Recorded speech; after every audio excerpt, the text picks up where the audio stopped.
video today on what happened to Call of Duty. So this is not going to go into specifics of like gameplay and things like that, but more of the feel, the ambience of Call of Duty, the the life of Call of Duty.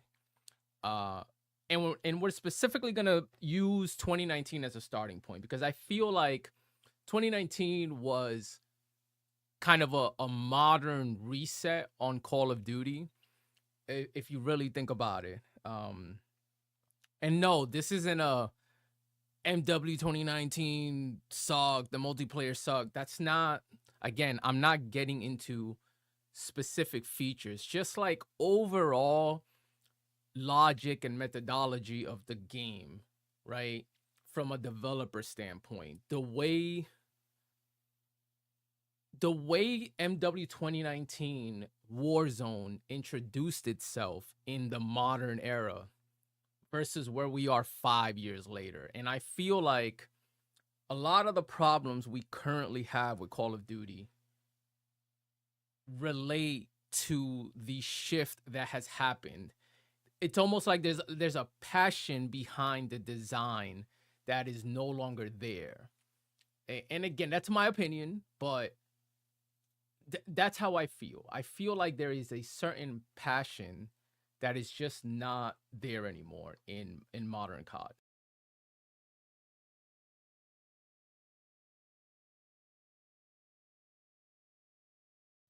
So we'll start it off right here. We're doing a comparison between MW 2019 and modern and today's COD BO6, as you can see on the screen.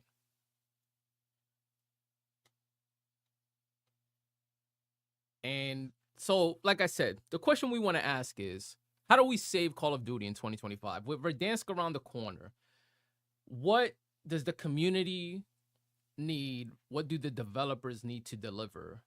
How do we meet in the middle to save Call of Duty? Because right now, COD is in a bad space. So let's think about where we started.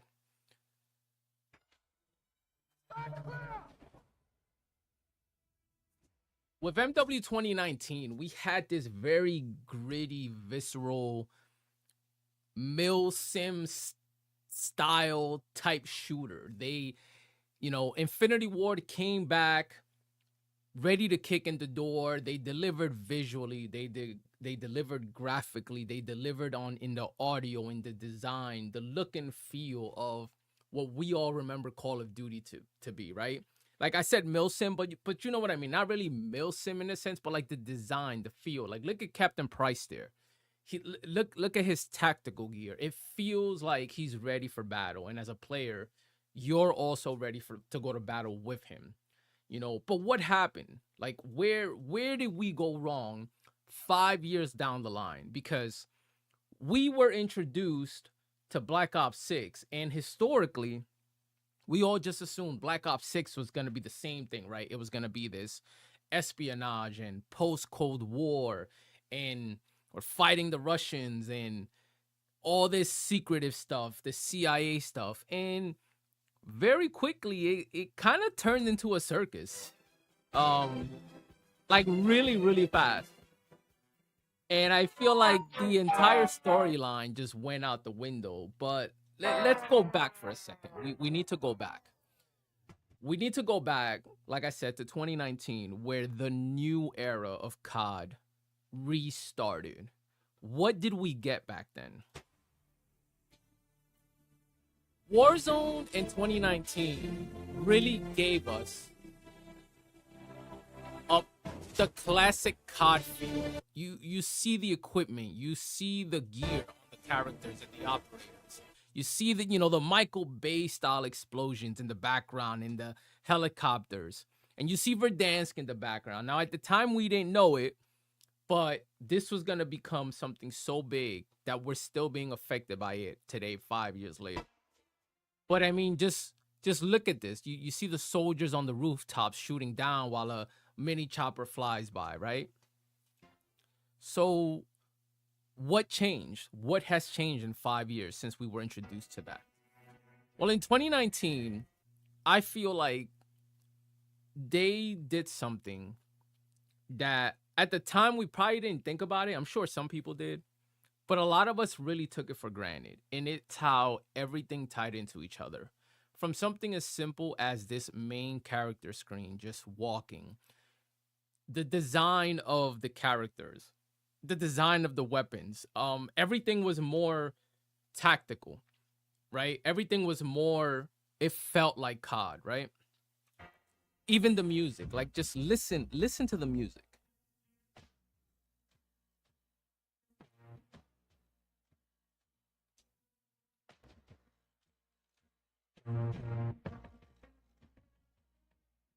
Like everything made sense. Everything was designed for a reason, right? Every screen, every menu, the characters, like I said, the look and feel of everything in this game tied into itself. The character selection screen.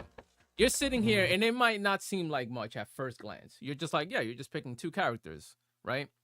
But when you look around, you realize someone put thought process into the background. They're inside the drop plane. It's very dark and ominous. You just see the green lights.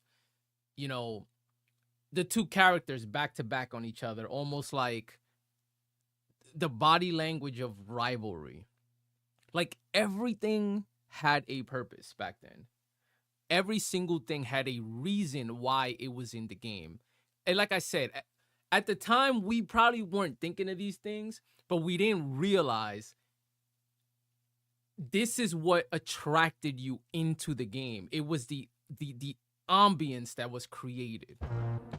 Listening to the music, waiting to pick a character, deciding which faction you wanted to be. Look, the character body language was like, it was so detailed and meticulous that it was easy to overlook it. It would be very easy to overlook those little details. But let's look at the characters themselves.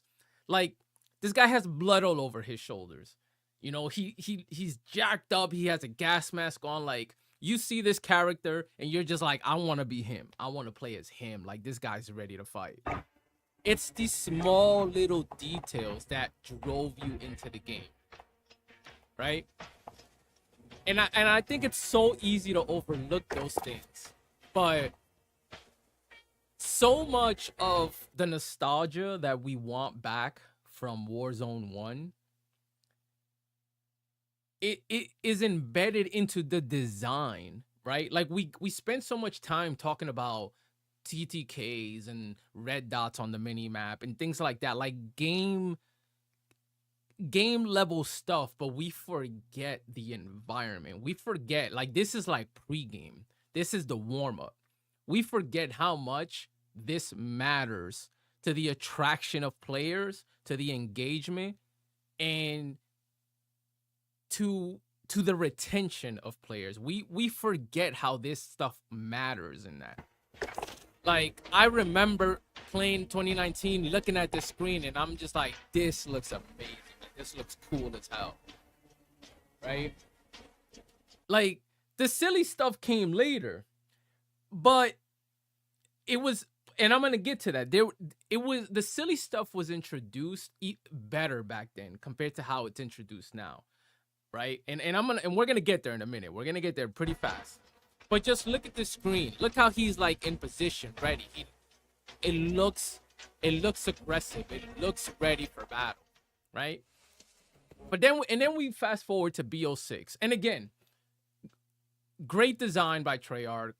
They're very good at what they do, again. But I feel like 5 years later, there's still a bit of a cartoony element to the Treyarch design. And while yes, this looks tactical too, and she's wearing a mask and she has the G.I. Jane shaved head, and it looks cool. I'm not taking anything away from it. There's still an element of cartooniness and I speak for myself. To me, I wanted to see continuity from that base foundation that 2019 and Warzone 1 gave us. I wanted to continue down that path, right? And this looks great. Like I said, I'm not saying any of this looks bad, but I feel like there's a continuity drop here between this game and what we had 5 years ago.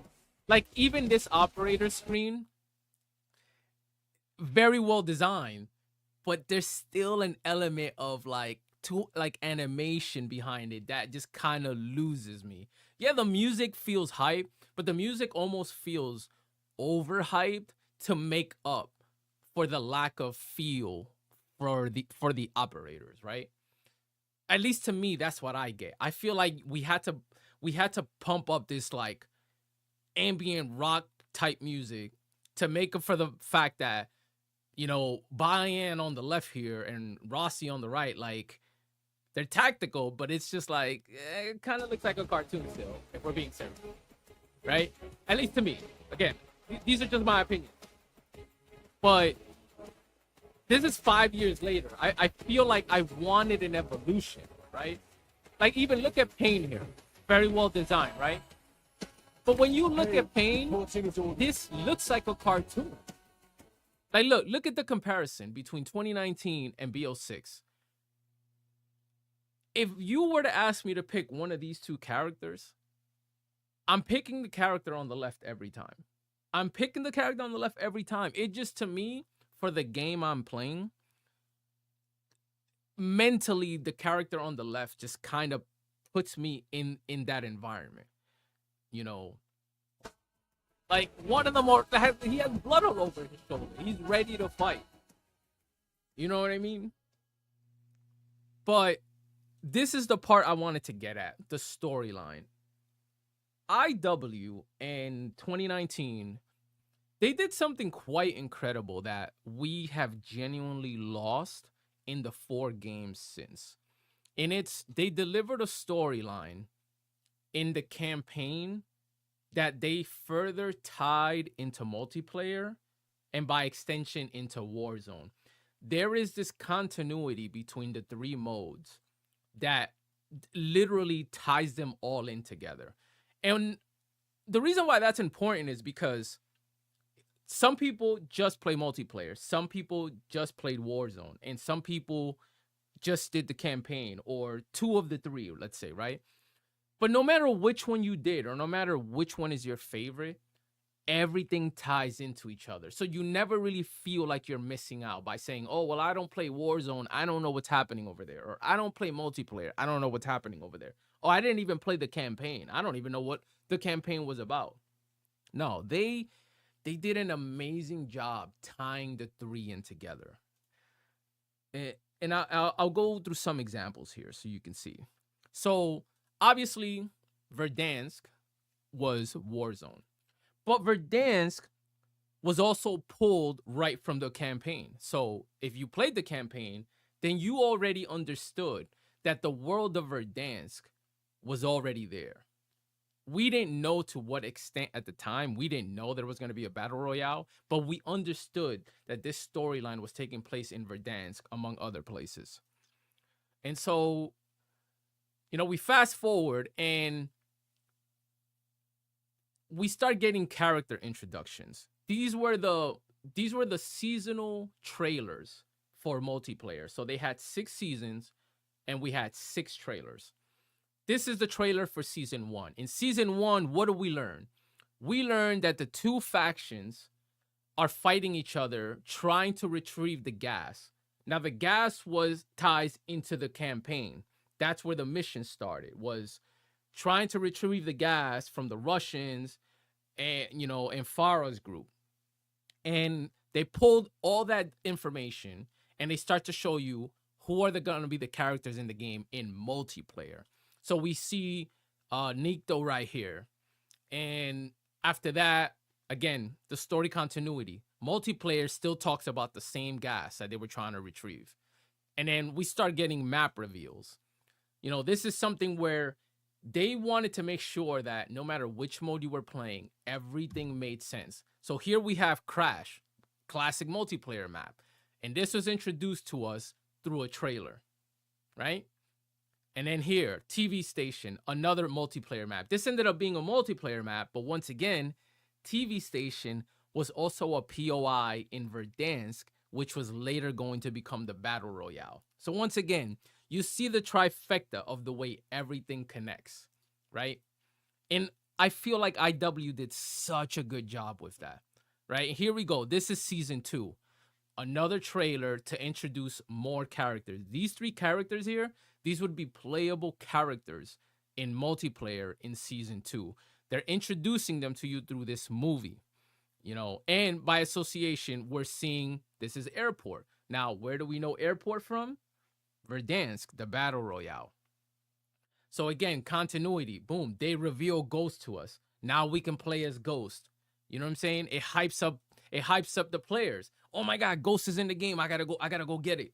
And then boom, we get this shot of a future preview. We're like, yo, what is this place? What is this place? And then we get a zoomed back version of this, you know, to tie in the storyline. And it's just like, yo, this is gonna be a battle royale. I remember people on the internet talking about this, saying, yo, that's gotta be the BR. Look at how big this looks. This is the BR. Now, they didn't say it at the time.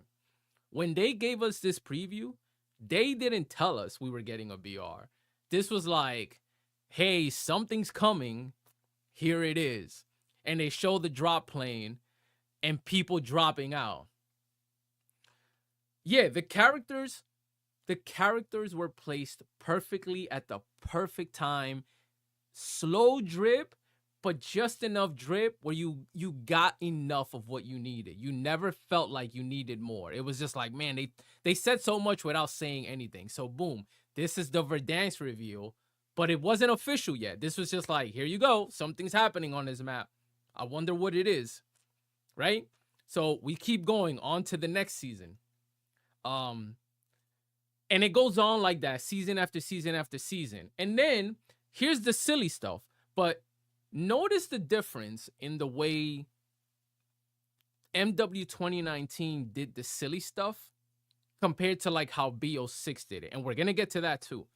So in 2019, we had amazing crossovers. Halloween probably being the best one, if you ask me. The original Halloween. Now, what were these crossovers? In these crossovers, they took the existing Verdansk map. They made it a nighttime map. But look at our background. We still have our soldiers running tactical missions, right? So they took the original storyline of Verdansk and they took the original storyline of these soldiers out on a mission. Hey, we're in Verdansk. It's nighttime. We're looking for an asset. We don't know what we're going to run into, right? It's tactical. It's still part of the game. Look, everything looks dark and gloomy. These guys are ready for action. Guns up all the time, right? We're moving around. Lo and behold, we run into Leatherface in the woods, right? So you might think, oh, that's silly, Leatherface. But again, the way they introduced him played directly into the existing world.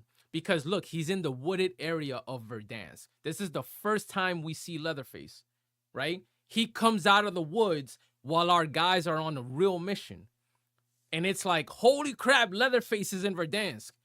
And it's during the nighttime, during the Halloween event. So again, continuity. They never break continuity. And so it makes sense in your brain why Leatherface would be here, right? And then boom, zombies in Verdansk, the same thing. Hey man, it's Halloween. We're in the woods. These zombies are popping up out of nowhere. What the hell is going on? But our guys are still on mission, right? Our guys are still like, hey man, we're still on mission. We're getting chased. Now, look what happens. The zombies are chasing you into the subway system. Now, how does the subway system play into this? Well, the way the subway system plays into this is gonna be in my next slide. I'm gonna show it to you. Zombies chase you into the subway system. In season 6, Verdansk introduced the fast travel subway system.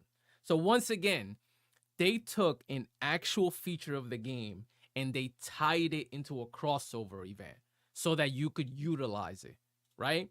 So everything still makes sense. Everything still makes sense. So look, there's the subway. You're getting chased by zombies. Subways is part of season 6 on the map. And then we introduce Jigsaw. Now, how did we introduce Jigsaw? Remember in the movies, in the Saw movies, Jigsaw always plays a tape over a TV for his victims, right? To tell them how to escape the game. So the way they did it in Verdansk, Stadium has a bunch of projectors. So the first place we see Jigsaw during the Halloween event is in a projector in Stadium. Again, continuity. Introducing characters that wouldn't exist normally in this universe, but using the in-game elements to make sense of why they're here. You know, these guys are doing a stadium mission, and all of a sudden you look up at the TV and there's Jigsaw playing you a video. This is in Stadium, right?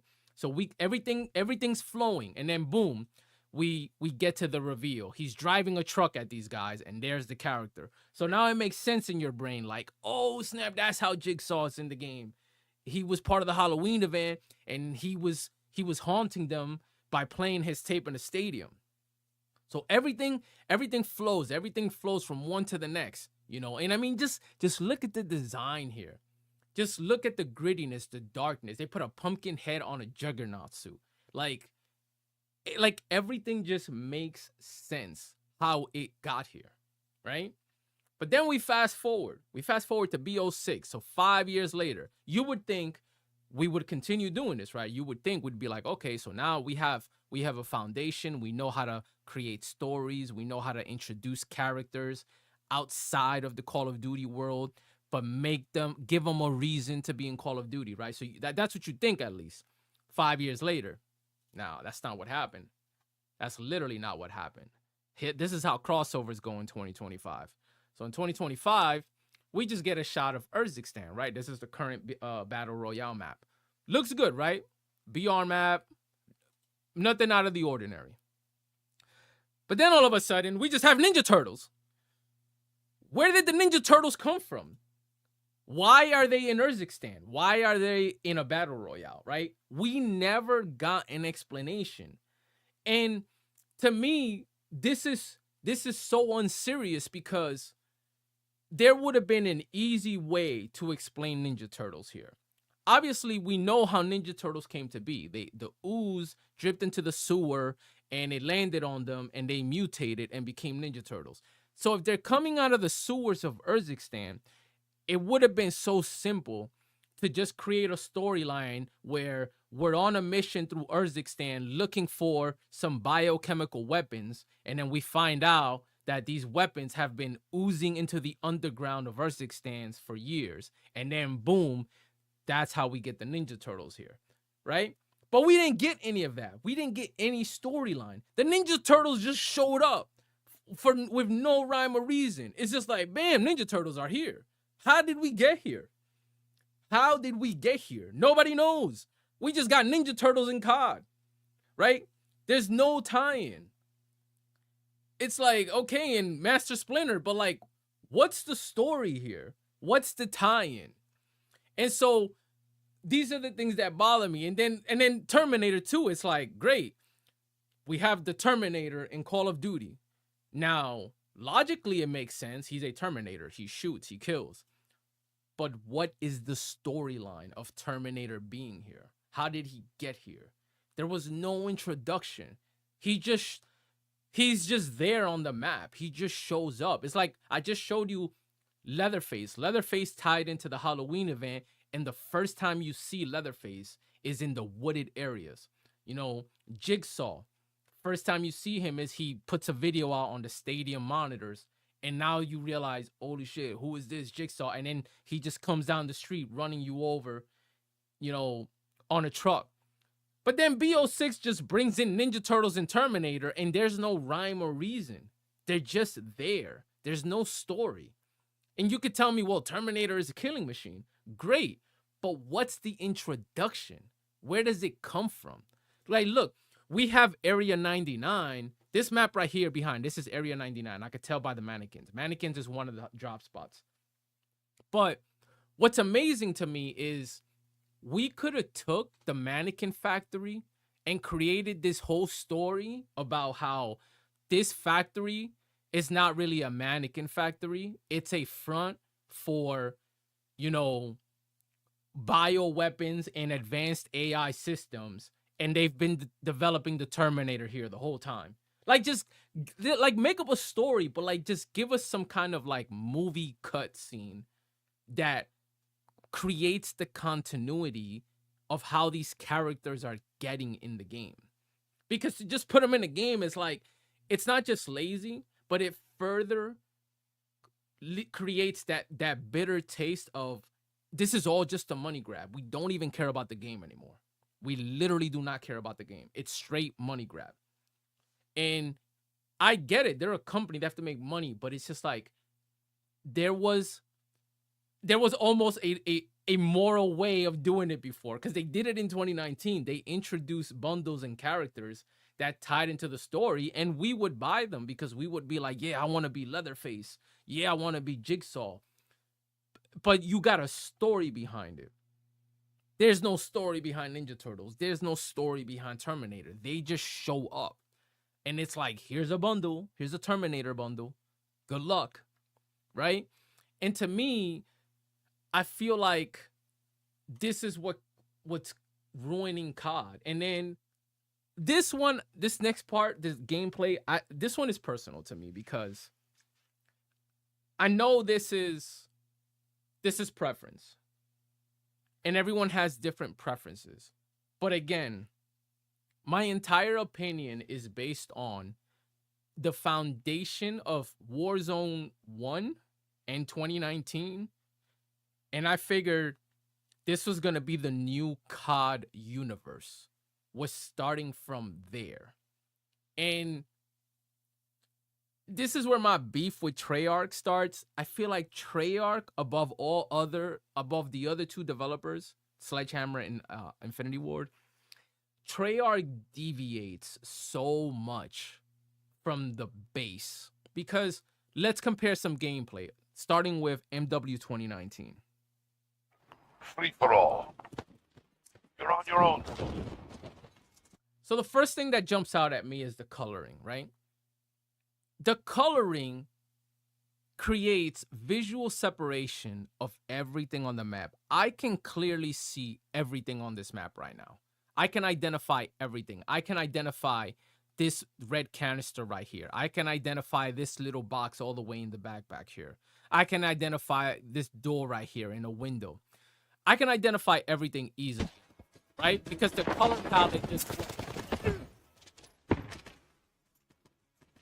everything is so well designed. I can easily see this guy right here in front of these two containers. Despite there being gas up on the right and all that, I can easily see this guy.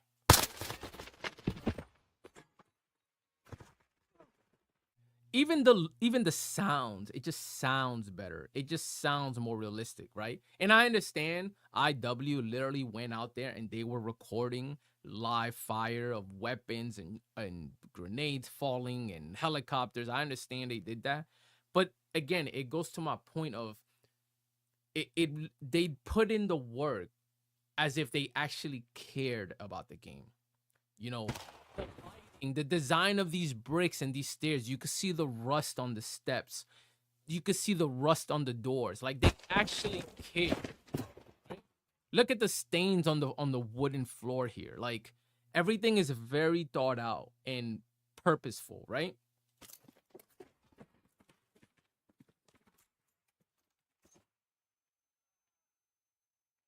And then let's look at BO6, right?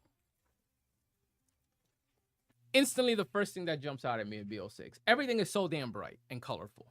And again, preference. Some people might prefer this. Some people might want the oversaturated colors and all that. And I'm not saying that this is badly designed. This is designed very well too.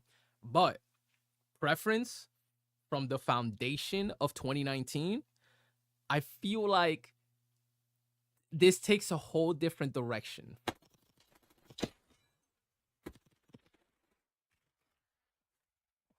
Like, it's just, everything is so colorful.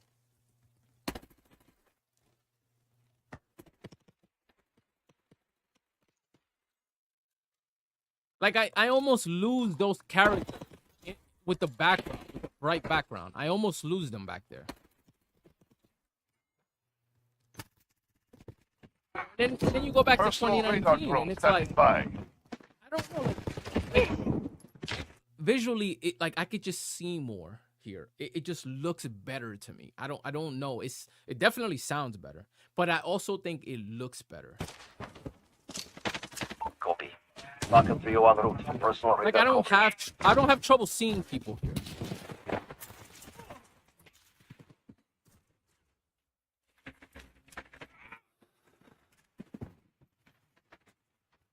I don't know. There's just something about like look, like there's just something about the Treyarch design, and I'm just like, I understand everyone likes to implement their own philosophy. This is not for me, man. I don't know. It's just Treyarch games have never been for me. Very well designed. Again, I'm not saying this is bad. I'm just saying I want continuity out of COD. Like I feel like we have so much technology and development skills that there's no reason why we can't keep the continuity. And like overall, I feel like if we're gonna save COD, right? Verdansk comes out in 3.5 weeks. If we're gonna save COD and we're gonna save Verdansk, now it might be too late now because the development has already been ongoing. But I feel like less is more. I feel like less is more, and I feel like we've done too much to the game over the last 5 years. And just graphically, if I had to pick a design style, I would say it's between IW and Sledgehammer. I feel like their design choices are more in line with the foundation of Warzone. Because if we think about it now, Call of Duty basically revolves around Warzone, with multiplayer becoming I don't want to really say an afterthought, but it's secondary priority. It still gets its priority, but it's just like everything revolves around Warzone because Warzone is just on viewership. It's just on player count, tournaments. We have the World Series of Warzone. Warzone is the driver now, and multiplayer is like the backup in case the driver gets sick and somebody still needs to get the car home, right? But I feel like even Urzikstan, when you look at Urzikstan, look at this map. This is Verdansk. You see clear POI separation. So we have prison and then we have rotation space. You know, we have port and rotation space. We have downtown and rotation space. You know, promenade over here and then rotation space. I feel like Urzikstan became so crowded. Like in Urzikstan, there's just buildings everywhere. There's like no space between POIs. You know, and it's like a lot of that is in my opinion, a lot of that is what's pushed the community away. Among other things, of course. There's a lot of gameplay decisions that have pushed the community away, you know. And I know I said earlier I wasn't going to talk about that, but you know what? I'll touch on it at least. I feel like from an actual in-game design, in-game assets and aspects,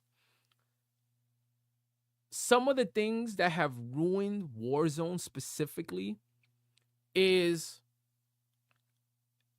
and no disrespect, content creators, but the blame has to go on you. A lot of content creators, they started asking for too many things based on their selfish desires.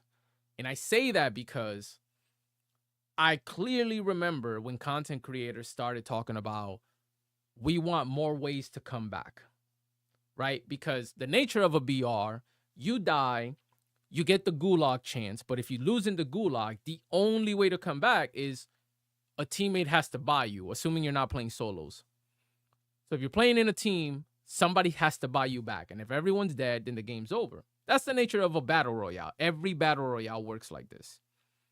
But then we got to the point where people kept asking, well, we want more chances to come back.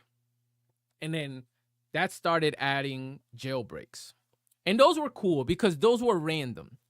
But now it's gotten to the point where I think jailbreaks happen like every game in the fourth circle, which is like, okay, this was supposed to be a randomized event that didn't happen all the time. But then they pushed it even further. Then they started doing flares. And initially, they put way too many flares on the map. I remember everyone was just getting flared back. It was like everyone had a flare and 2 flares in their backpack and flares out of loot boxes, and you could buy a flare at the buy station. And it didn't even feel like Battle Royale anymore, right? It felt like Resurgence. And to me, I've been a big advocate of Battle Royale COD should not feel like Resurgence COD. In Resurgence, that mode by design, it's in the name, Resurgence, it's for you to continuously keep coming back. It's supposed to be more hectic. It's supposed to create more gunfights. It's supposed to give you more playtime. But when we started bringing Resurgence-like aspects to BR, I think that's what further killed BR. Aside from bad map designs, because Caldera was a bad map design, but aside from bad map designs, all these second chance elements further killed Battle Royale, because you had flares, you had the jailbreaks, then you had gulag tokens. So if you lost your gulag and you got bought back or flared back, you could pick up a gulag token, and now if you died, you had another chance to go to the gulag, and those were infinite. You can keep picking up gulag tokens as long as you kept coming back. Now it'd be different if you got limited to 1 flare and 1 gulag token per game, right? But no, those were literally infinite, to the point where you could even buy gulag tokens at the buy station. So it's like you had like an almost infinite amount of chances to keep coming back. And that's not the point of a battle royale.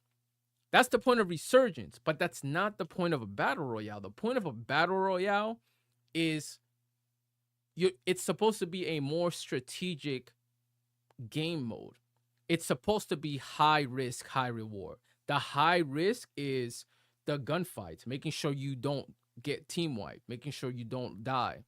The high reward is winning. That's the point of any battle royale. But when you take the high risk away, even the reward doesn't feel high, because a lot of times you will win and you're not even excited, because you're like, yeah, I won, or yeah, we won, but we died like 12 times and kept getting flared back and kept getting jailbreaks and gulag tokens. So there's no more high risk, high reward. It's like, bare effort risk and bare effort rewards. There's no thrill in winning.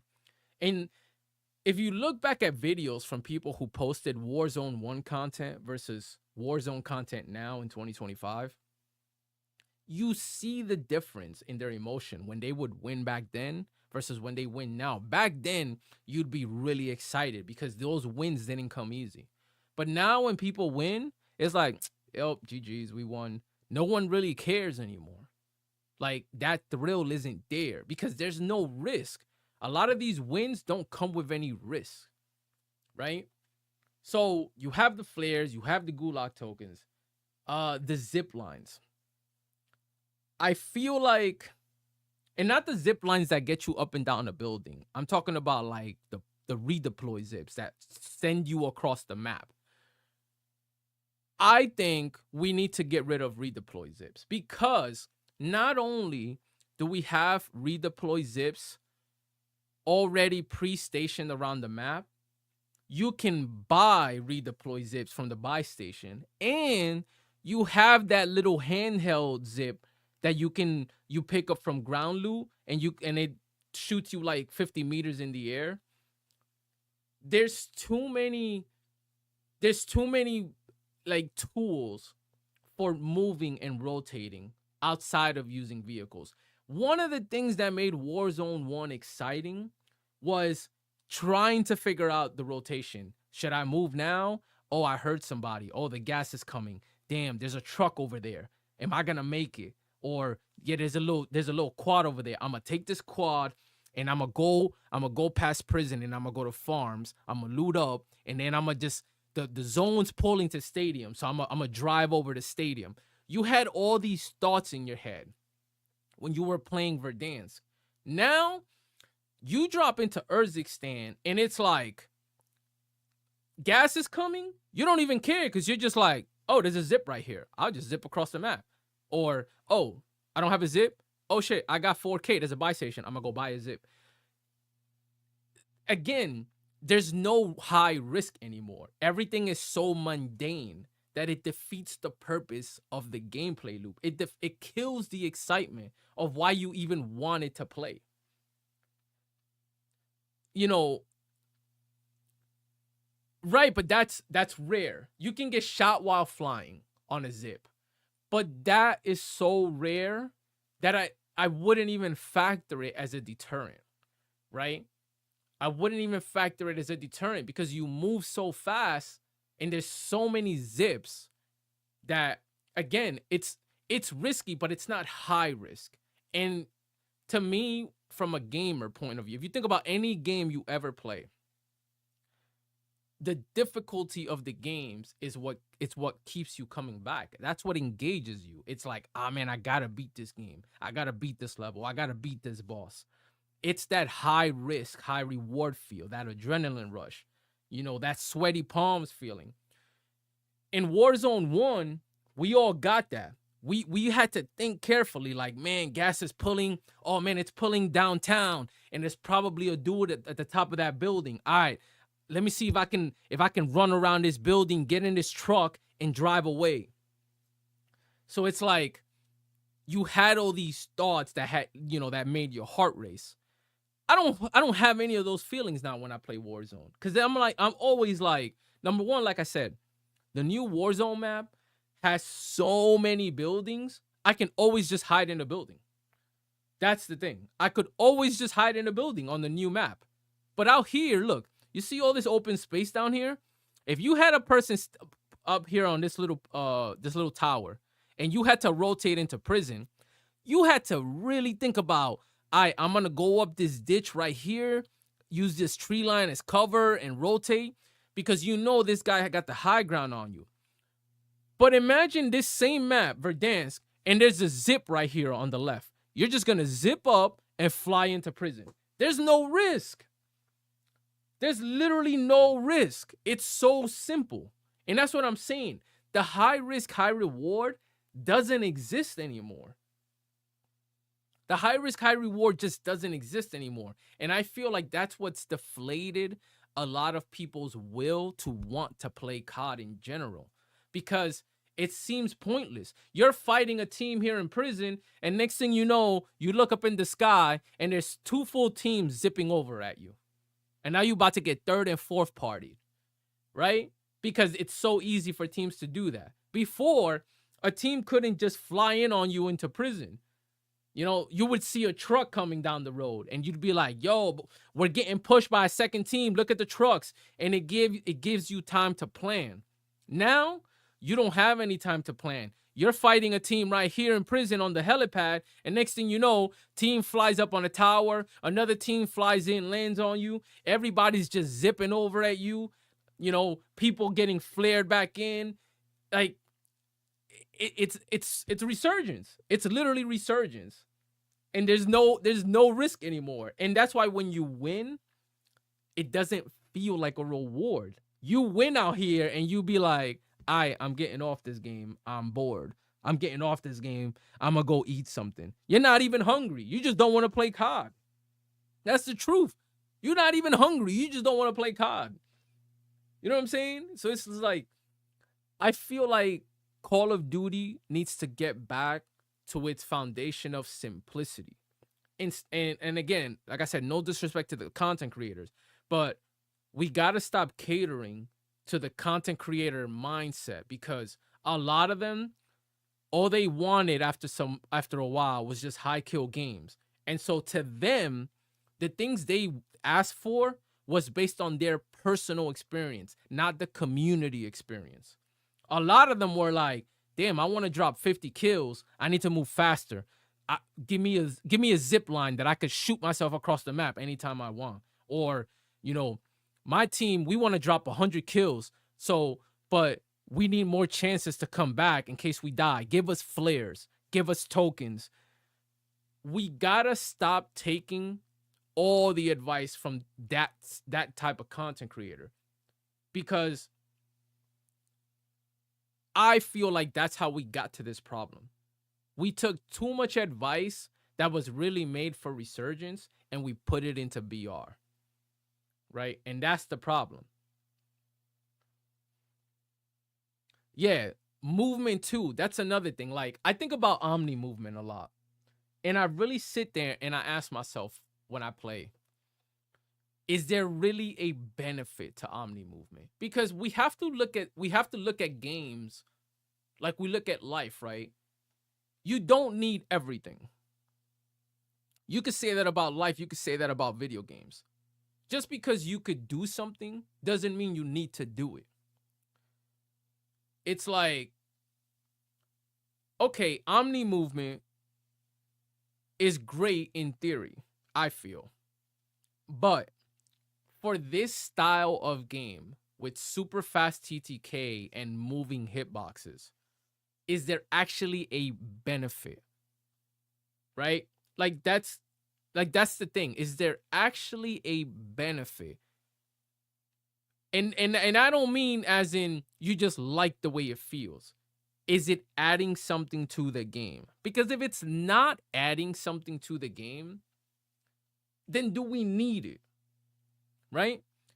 And think about it like this. You know how we just had backpacks in the last 2 games? And if you remember specifically, the big problem we had with the backpacks in Warzone was everybody was basically stowing a bunch of kill streaks or a bunch of flares or a bunch of smokes. That did not provide a benefit to the game. So Treyarch removed it for BO6. They said, yo, no more backpacks. And now, again, by getting rid of the backpacks, it's forced people to go back into the mindset of you have to carefully decide what you want to carry. Do you want to carry a kill streak or do you want to carry an ammunition box? Do you want to carry Semtexes or do you want to carry grenades? Do you want to carry stuns or do you want to carry smokes? You only get to carry 1 selfie. Before, you could have 4 selfies in your backpack, remember?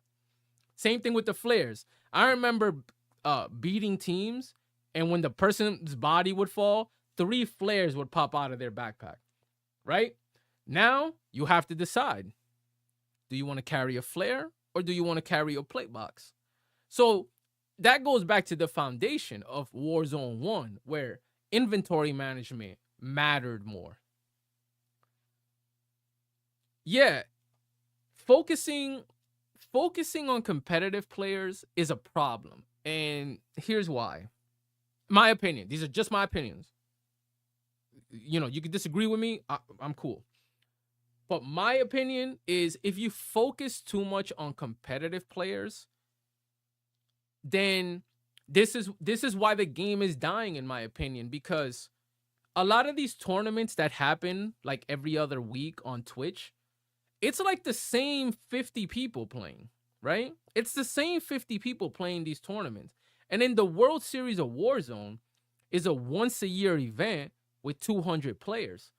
Well, what about the other millions of players that play Call of Duty? What do they do for the whole year?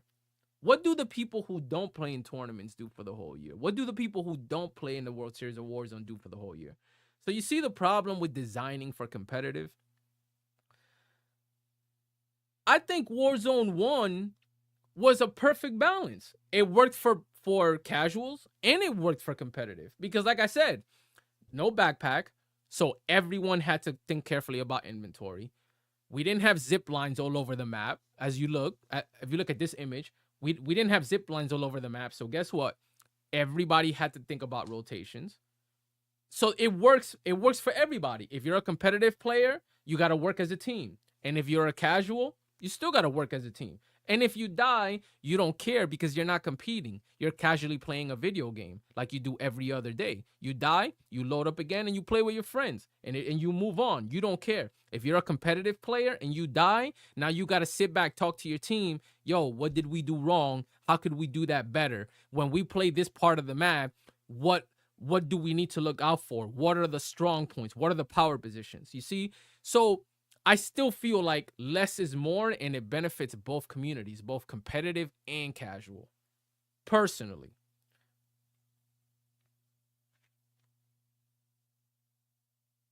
it could be a mini backpack. It could be a backpack that just holds 3 items. Honestly, just 3 items. Like, we don't need a backpack that has like 10 items, because that's like super overkill.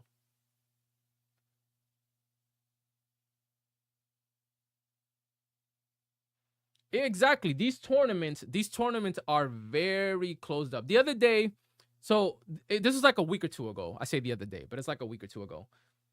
I watched a tournament get announced, and they said, "Oh, we canceled the tournament because we didn't get enough people to sign up." And then in the comments, all you see is people saying, "Yo, I tried to sign up, nobody responded." Because again, you see it in the comments, people are saying like, "Yo, it's always the same captains picking the same people." And then when an unknown person wants to get in on a tournament, they don't get picked. Why? Because it's a little favorites club. If somebody doesn't already know you, then you just don't get to play, because it's always the same captains. So the same captains are always going to pick the same friends that they always play with. So for this tournament, they didn't get enough people because so many people felt discouraged that they were like, "Yo, we just play the same people all the time in the same tournaments. Like, this is pointless. This is pointless." And so you're stunning the growth of the community because you're not getting any new faces in. There's a reason why in professional sports there's a yearly draft, because it keeps the overturn going of new players, new faces, new players, new faces. Imagine if sports didn't have a draft every year and they were like, "Nope, this is our team and we're going to keep the same exact team for the next 10 years and we're not drafting or trading anybody. It's just us." Like, the sports would get boring. Sports would literally get boring after a while. Yeah, and they're playing for views and all that. And that leads me back to my previous point of, they have selfish intentions. And that's what kind of ruined Warzone, because they would get on these content creator calls with the developers of the game to talk about new items and features coming to the game and what would they like to see in the game. And it's like, the developers too need to stop and think, wait a minute, if we're just talking to like the same 200 people about the direction of the game, we're basically making a game for this core 200 people, and they're gonna love the game, but everyone else is gonna hate it because no one else gets a say. It's like, this is literally how we create kings. Well, the king gets to say of how the land is ruled, and everyone else is just a peasant. Guess who's not going to be happy after a while? All the peasants, because the peasants have no say, and they don't like the changes that are being made. So now, when when Call of Duty viewership is dropping and player count is dropping, you got all these people asking, "What's wrong with Call of Duty? Why are people not playing? Why am I getting less views?" I see content creators since BO6 came out complaining, "Damn, man, my views are down. My views are down. I'm getting less people in my live streams." Yeah, man, because you guys influence the game in a way that only caters to you and not the majority of the base. Yeah, and that's fine. It's fine that they would hate people that criticize the game, but again, that's part of the problem, that these same content creators, they understand like, "Oh, if we just tell them what they want to hear, we'll get in on those calls, we'll get in on this." But again, you're just getting the same opinions from the same people, right? Like, that's why I said, the state of Warzone right now, everything we hate about Warzone was all these content creators that asked for it. And now they hate it. Now they hate it. Look how many people are like, "Yo, Battle Royale is boring." And I'm like, but it's what you asked for. That's why it gets me frustrated when I see the content creators who will now pretend like they weren't the ones who directly asked for something. Like, I'll give you a perfect example. Last year for MW3, we had ranked on Rebirth and Fortune's Keep, right? ranked on small map. We hadn't done it before. Literally 2 weeks in, all the content creators were like, yo, this is terrible. Ranked on Rebirth is terrible. I could show you videos of those same content creators the year before who kept saying, yo, we should put ranked on Rebirth. And then when the developers did it, now those same content creators talking about, yo, this is ass. This sucks. Why did they do this? Like, yo, y'all really have short-term memory because y'all were the ones who asked for it. And then when they gave it to you, now you saying it's ass. Like, how does that work? You see what I'm saying? So it's just like, we got to take a step back sometimes and understand that just because we could do something doesn't mean we need it. We could test things, and then if they don't work, get rid of them. We tried flares. I think it's a bad idea. We need to get rid of flares. We tried gulag tokens. Again, think it's a bad idea. Then we should get rid of them. All the zip lines across the map, I don't think we need any zip lines. We should just make vehicles more viable, personally. Yeah, and that's the thing. So the cheater situation is kind of twofold. The cheater situation, from my point of view, it's kind of a result of watching the success of so many people who became content creators since 2020, since the lockdowns, and just human jealousy, really. A lot of people who love playing video games, who love playing Call of Duty, they saw that there was an avenue to make money, but they got desperate enough where they felt like, I'm not good enough. And they turned to cheating because they thought like that was going to be the way. But unfortunately for them, these guys were like rage hacking, not realizing like, yeah, man, no one's going to respect you for rage hacking. So then they got to a point where they realized, oh, well, I'm not going to be a content creator, but I'm going to just keep cheating and ruining everybody's game. Right. And that's just one angle. There's many different reasons why people cheat.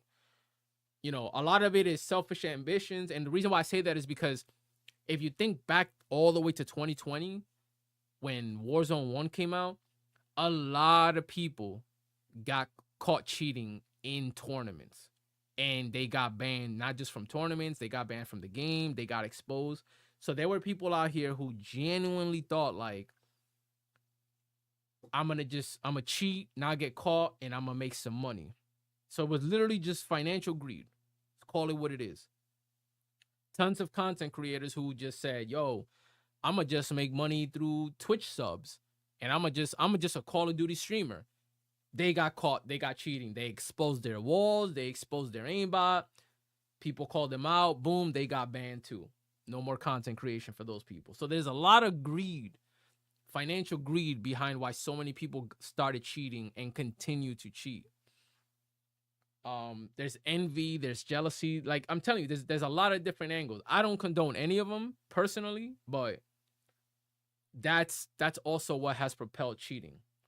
And if you're a cheat provider, it's a lucrative business when you're talking about a company that doesn't have a functional anti-cheat. So there's that. If you make the cheats, you making bank out here because Activision clearly doesn't care to make a functional anti-cheat. So, but yeah, I feel like Warzone has lost its way. It's lost its soul, what made it enjoyable. And it's so simple to see what it is. It's just people don't get it. We need less. There's too much stuff in Warzone. There's too much stuff. We gotta rip out a lot of the excess stuff that's in this car right now that we're driving. You know, there's just too many things we don't need in this car. It's almost like, you remember Pimp My Ride? Remember in Pimp My Ride when Pimp My Ride got out of control? Like at first they would take a car and they would just put like, oh, there's a TV on every headrest, right? And they got 20-inch rims and they gave it a candy paint coat and it looked good, right? The car looked good. It was like, damn, they took my little Honda, whatever, and they pimped it. But then y'all remember when Pimp My Ride started getting stupid, where they're like, all right, we put a 40-inch TV on your sunroof and a fish tank in the back seat. That's what COD feels like. All the flares and the zip lines and all the little gadgets, and there's cameras in floor loot, and this all the little nonsense that they added to COD.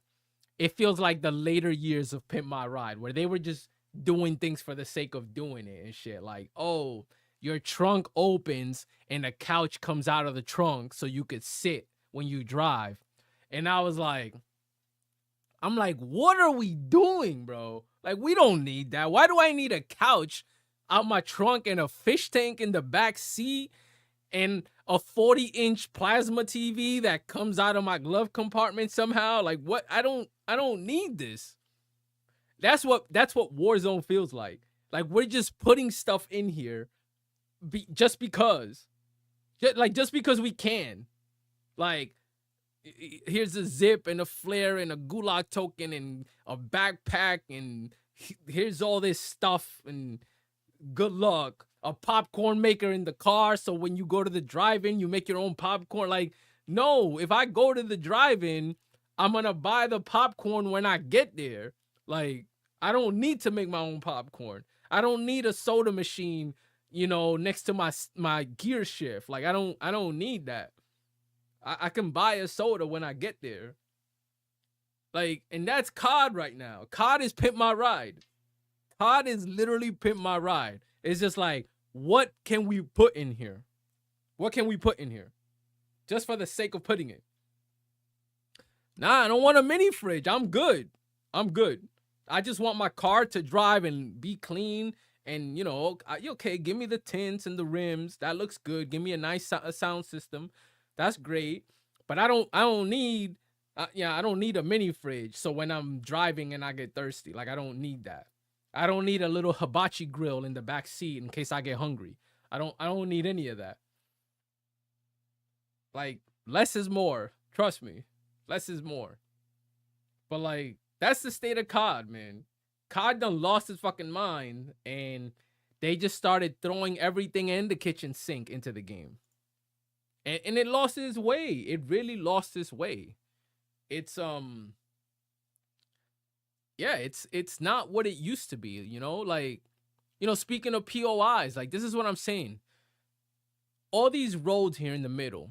So you got Promenade right here, and then you have this empty space to rotate. Then you have, I forget what this was called. This is where all the planes were. But then you have empty road on the right to rotate, empty road on the left to rotate. It's like, it wasn't so dense that you couldn't rotate and have a moment to breathe. It's worse than Fortnite now, honestly. Because even in Fortnite, if you ever play Fortnite, there's the dense POIs on the map, and then there's open areas for you to rotate. And you know how people rotate on Fortnite? They use vehicles or they run. And everybody seems happy over there. It's like Call of Duty, it's doing too much. It's trying to cater to everyone at the same time. And as somebody who plays a lot of different battle royales, I played PUBG, I played Fortnite, I played Apex, I played, all these other battle royales that have come and gone that don't even exist anymore, Super Peoples, you name it. As somebody who plays battle royales, less is more. Less is more. Take a note from Fortnite. Less is more. Like, I'm telling you, you need separation between POIs. You need less gadgets. Like, you need less. If you have a map with vehicles should be the primary source of movement, of fast movement. Not like, oh, if I'm here on Promenade, I just zip over here, and then I zip over here, and then I zip over here, and then I zip over here. It's like, I should not be able to move that fast across a battle royale map. I should not be able to do that. And to me, because again, now you made it into Resurgence, and now we have a problem because Again, there's no high risk, and when I win, there's no high reward. I'm bored from winning, and that's a problem. If I'm not excited when I win at a video game, that is a problem. I should be excited to win. I should be happy to win. And when you see people playing COD and they win and all you get out of them is a GG's, no one's happy. The losers aren't happy, the winners aren't happy. So what is the point? The game no longer serves a purpose. And that's if there's anything we lost from Warzone 1 was that. It was the wins didn't come easy. So when you won, they meant a little more. There was a damn, man, I today was tough, but I got a win right at the end. Now, you guys see me play all the time, and it's like we'll get 5 or 6 wins in a night, and it's just like, GG's, we won again. Like that's it. There's no excitement behind it. It feels very mundane now. And I don't want that. I want to go back to the feeling of like, yo, we had to fight for that one. But that's it, man. That's all I got. I just wanted to talk about the state of COD, how I think we could save Warzone with Verdansk coming up in 3.5 weeks. I hope they strip some things out of that, the pimped out ride. I hope they take out the fish tank and the popcorn maker. And I'm looking forward to seeing if they actually put care back into the game, or if this is it. If the future of this franchise, the peak has already come and gone. If the peak already came and went, then it is what it is. I'm a lifelong gamer, and the fact of the matter is I've played a lot of games throughout my life, games that have come and gone, and there's always the next game. So the finals is still out there. PG, I know last night you asked me to play Fortnite. I'm down anytime. I like Fortnite. I'm waiting for Battlefield to come out. GTA 6 is around the corner. Like, games come and go. And I think people need to be realistic. If this is the peak of COD in 2020, it is what it is, man. Games come and go. I'm pretty sure you can all think of one of your favorite games of all time that's probably not around anymore. But you got a new game that you probably play now. And that's just how it is. It's a reality of life. It's the fate that awaits us all. Nothing lasts forever, except for how you make people feel. If there's anything that's permanent in this world, is the way you make people feel. They'll remember that forever. So just keep that in mind, if anything. That's all that matters at the end of the day. The way you make people feel, that's it. That's all you'll be remembered by. Everything else is just a blink in the speck of time. So appreciate everybody who stopped by. If I go live later, look out for that. So if you're not subbed to me, please sub. And if you don't, that's okay too. You don't have to. It's a choice. I won't be mad. But if you want to stay up to date when I do go live, I would say sub, so But if you don't, cool. I'm still here. I'm gonna still play. And that's it. And that's all I got. Appreciate everybody who stopped by.